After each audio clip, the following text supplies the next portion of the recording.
어부들의 미래가 달린 민물장어 양식장.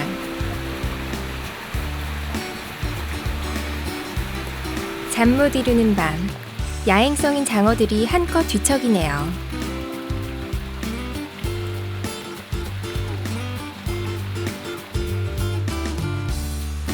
스트레스를 받으면 죽는 장어 특유의 예민함에 관리자의 발걸음은 조심스러워집니다. 지금까지 뱀장어를 양식하는 방법들이 관리자들에 의해서 수조를 돌면서 그 수질 상태를 점검하는 형태로 진행되고 있었습니다. 그러다 보니까 누락이 되거나 측정에 대한 어떤 간격들이 좀 떨어지게 되면서 실제로 폐사되는 비율이 상당히 높았습니다. 기존의 통신망을 활용해서 손이 많이 가는 농축산업의 어려운 점을 보완했는데요. 사방에 배치한 센서들이 보내는 정보를 스마트폰에서 쉽게 살펴볼 수 있죠. 스마트폰으로 수온, 산소량 등을 실시간으로 원격 모니터링합니다.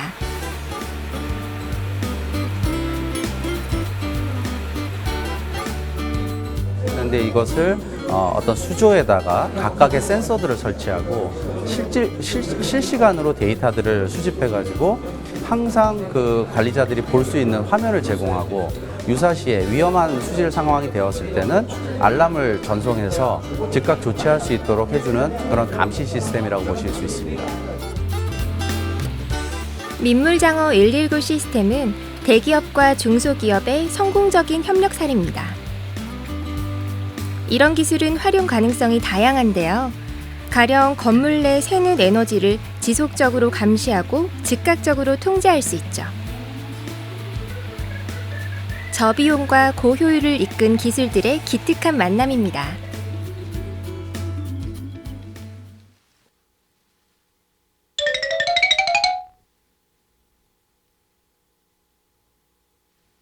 이 솔루션이라는 게 사실은 어떻게 보면 스피드의 문제이고 아이디어의 문제, 창의력의 문제인데 그거를 대기업 혼자 할 수가 없어요. 그래서 대기업들은 어떻게 보면 주로 기반 기술 또 규모의 경제가 필요한 여러 가지 중장기 투자가 필요한 이런 분야에 집중하면 될 것이고 그런 기술 또 내지는 규모의 경제를 위한 투자를 활용해서 대기업들이 가지고 있는 여러 가지 창의력 또 어떤 스피드 이런 부분을 활용해서 어떤 필요한 사회에 필요한 여러 가지 서비스를 같이 만들어서 사회적으로 가치 있는 서비스를 제공하는 것이 어떻게 보면 대기업과 중소기업의 상생의 어떤 방향이 아닐까 그렇게 생각을 합니다. 사실은 예전에 있었습니다. 상생을 위한 구체적인 실천의 장이 열렸는데요. 워낙 그 환경이 좋기 때문에 교육 환경 또 연구 환경 이런 여러 가지 측면에서 그 좋은 제도와 그다음에 인프라를 갖고 있기 때문에 저희가 여기 큰 포텐셜이 있는 것은 확실하다고 저희가 생각하고 있고요. 아무쪼록 지속적으로 투자를 통해서 같이 윈윈 해나갈 수 있는 그런 기회를 모색하고자 합니다. 짧게나마 그 각각의 영역, 8가지 영역입니다. 8가지 영역에 대해서 좀 더 구체적으로 말씀을 드리도록 하겠습니다. 대전은 과학의 노다지죠. 금을 캐러 몰려오는 인력을 키워 잘 활용한다면 더 큰 가치를 만들 겁니다. 디스럽터들이 생기는 거죠. 그 다음에 최근 들어와서 웹 기반의 어떤 그 플랫폼들이 많이 만들어지고 있습니다. 기존에 우리가 전통적인 HTML5 말고도 그 위에서 HTML5 차세대 웹 위에서 엔드-투-엔드로 리얼타임 커뮤니케이션 할 수 있는 그런 플랫폼들이 만들어지고 있고 그 대표적인 게 웹 RTC입니다. 웨어러블 디바이스 포함해서 다양한 액세서리나 웨어러블 디바이스 모바일 앱이 대세지만 여전히 인터넷 웹은 중요합니다.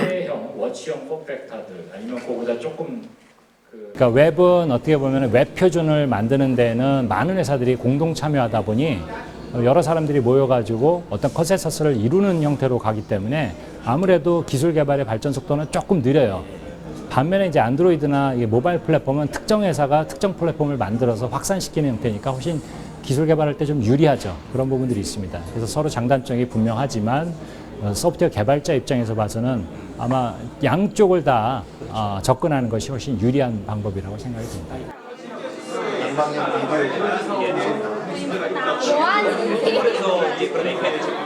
프로그램만 배우면 누구나 할 수 있는 영상통화에 관심을 보이는 학생들.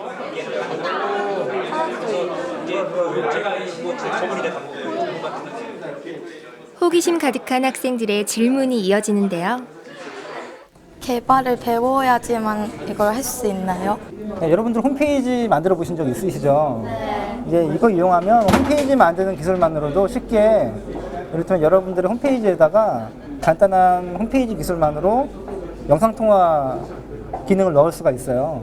그래서 해외 나갔을 때, 핸드폰 잃어버렸을 때나 두고 왔을 때, 네, 기급할 때 네, 네, 다양한 용도로 쓸 수 있어요. 네.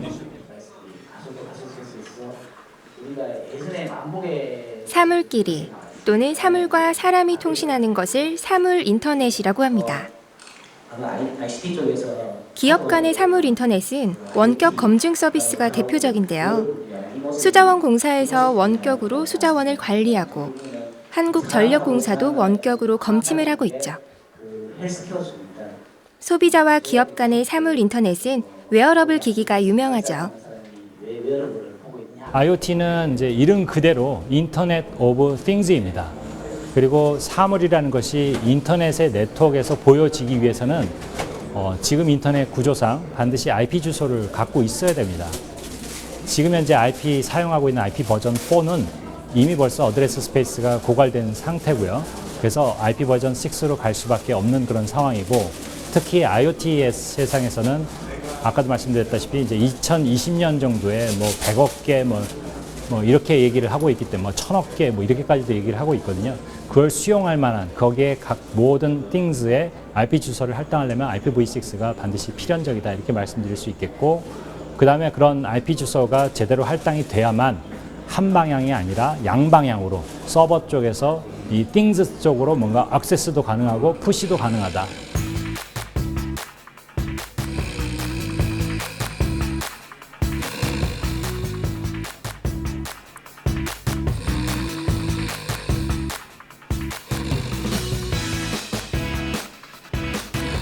간단한 기계로 건강관리를 꿈꾸는 시대.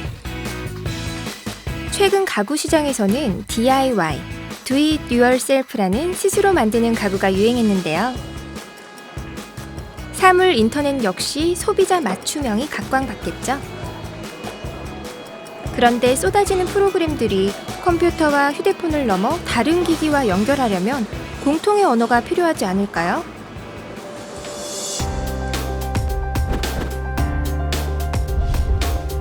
API? API는 기존 웹이 가진 한계를 뛰어넘어 웹을 중심으로 한 네트워크의 핵심입니다.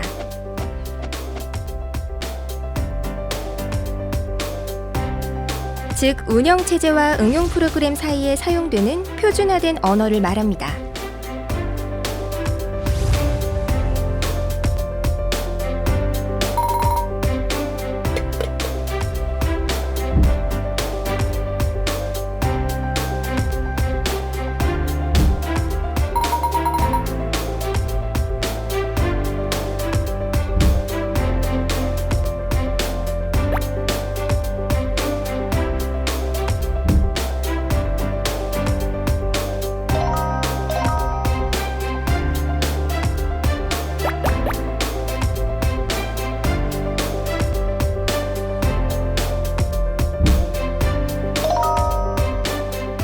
중소기업들이 이런 API를 가지고 서비스를 개발하게 되면 일단 시간을 줄이거나 또 중소기업이 가지고 있는 새로운 아이디어를 쉽게 접목해서 최소한의 비용으로 시장에 좀 더 빨리 다가갈 수 있기 때문에 그만큼 실패 확률도 줄이고 또 다양한 서비스를 제공할 수 있다는 측면에서 API가 굉장히 중요한 부분이라고 생각을 합니다. 그런 부분들이 또 협력의 중요한 연결고리가 된다고 생각을 하고요. 지하철 플랫폼에 도착하자 열차 도착 시간을 자동으로 알려줍니다.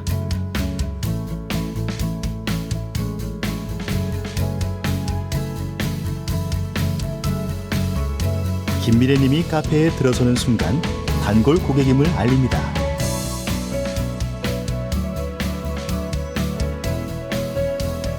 긴 줄을 서지 않고도 예약 주문된 커피를 받아 회사로 향합니다.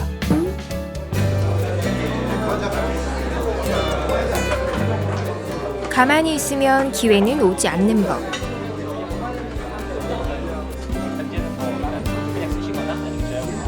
벤처 기업인과 지망생들이 열심히 질문 공세를 펼치는데요.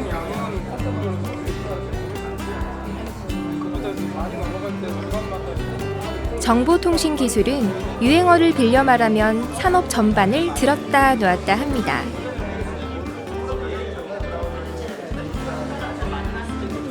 급변하는 시대에서 치열한 경쟁을 뚫고 어느 나라가 우위를 차지할까요?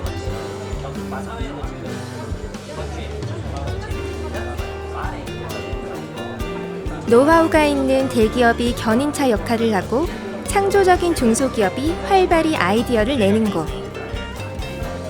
더불어 정부기관이 지원과 규제라는 튼튼한 울타리를 만드는 곳. 영광의 자리는 아마도 상생의 삼박자가 어우러진 곳이 차지하겠죠. 대한민국도 살아남으려면 상생을 항상 현재형으로 실천해야 합니다. 새로운 스타트업을 하겠다 이러면은 일단 본인의 그 핵심 테크놀로지 경쟁력이 무엇인지를 잘 정의할 필요가 있겠습니다. 전체적인 밸류 체인을 이해하는 것이 중요하고 그 중에서 자기가 어느 부분에 포지셔닝을 할 것인지를 정하는 게 가장 핵심적이고요. 그거를 정한 이후에는 나머지 인접 영역과의 파트너십 관계를 구축하는 그런 노력이 반드시 필요합니다.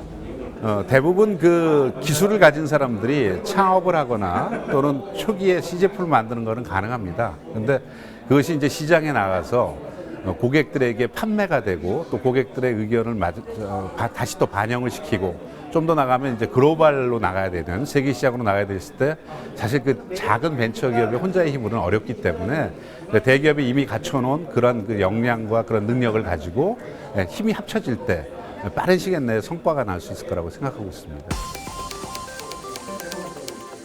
상생이란 말이 나오면 늘 악어와 악어새를 비유하죠. 그런데 과학적으로 둘의 관계가 공생임이 증명된 적은 없다고 합니다. 공생이 기생이 되지 않으려면 오래 지켜보고 활발히 소통해야겠죠. 실리콘밸리를 향한 대전 창조혁신센터의 힘찬 도약을 기원합니다.